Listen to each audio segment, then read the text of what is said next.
भारत का इतिहास वाकई बहुत बड़ा है। हजारों साल, अनगिनत राजवंश, एक लंबा सफर है।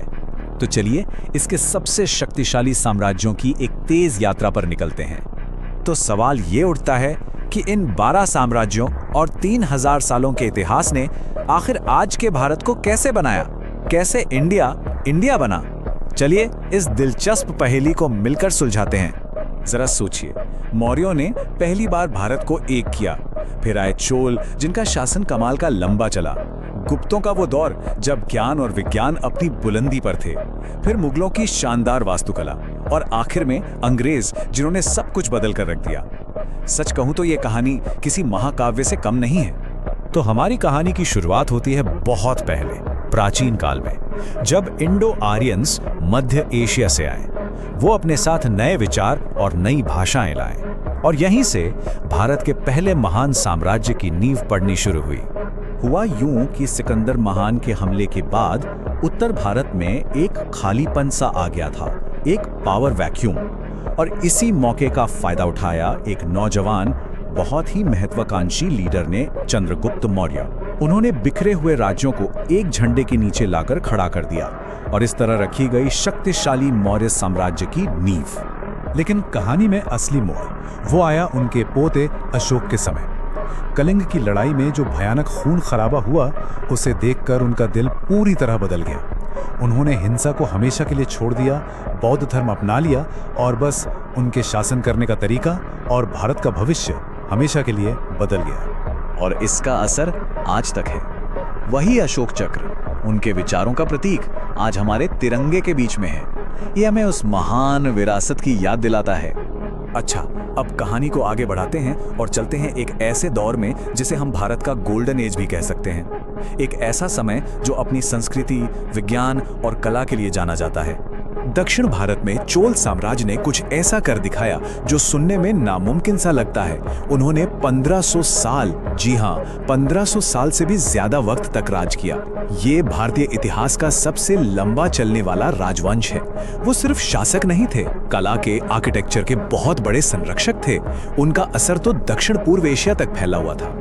खैर, वक्त के साथ अंदरूनी लड़ाइयों और नए राज्यों के उभरने से उनके इतने लंबे शासन का भी अंत हो गया। और उसी दौरान उत्तर में गुप्त साम्राज्य उभर रहा था, जिसे भारत का स्वर्ण युग या गोल्डन एज कहा जाता है।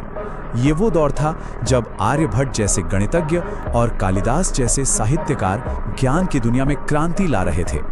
अच्छा, ये गोल्डन एज मुमकिन कैसे हुआ? समुद्रगुप्त जैसे जबरदस्त शासकों की वजह से, जिन्हें तो भारत का नेपोलियन तक कहा जाता था। उनकी सैन्य ताकत का कोई जवाब नहीं था।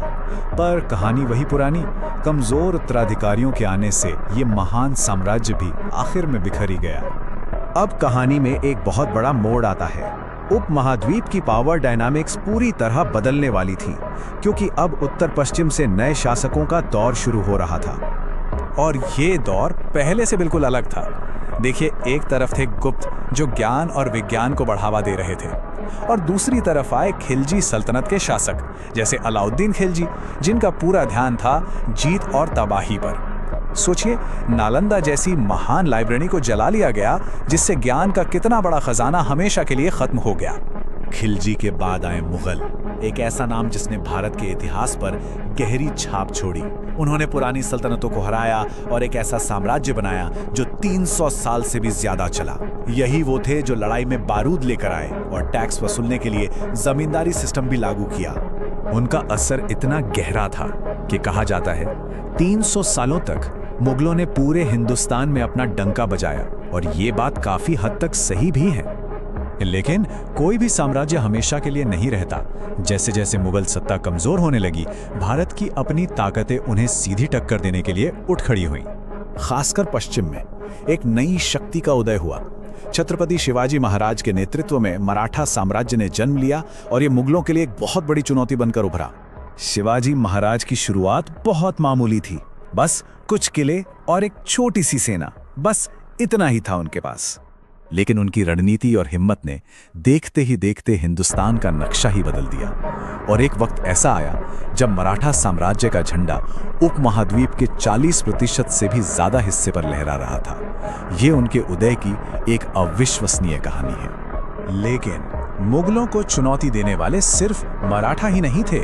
उत्तर में महाराजा रणजीत सिंह ने एक मजबूत सिख साम्राज्य खड़ा कर दिया था, जिसने पुरानी ताकतों को और भी चुनौती दी।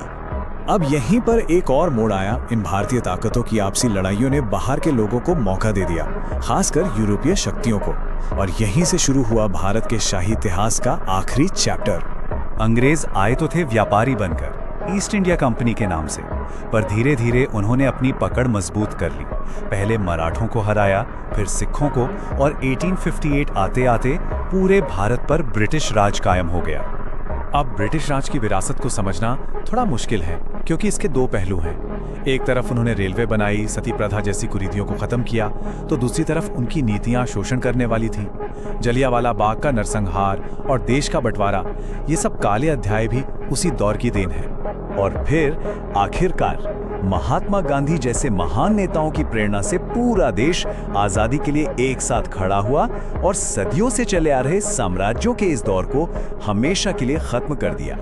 तो इतने साम्राज्यों के बनने और बिखरने के बाद, सदियों के उतार चढ़ाव को देखने के बाद, सवाल ये है कि भारत का अगला अध्याय क्या होगा।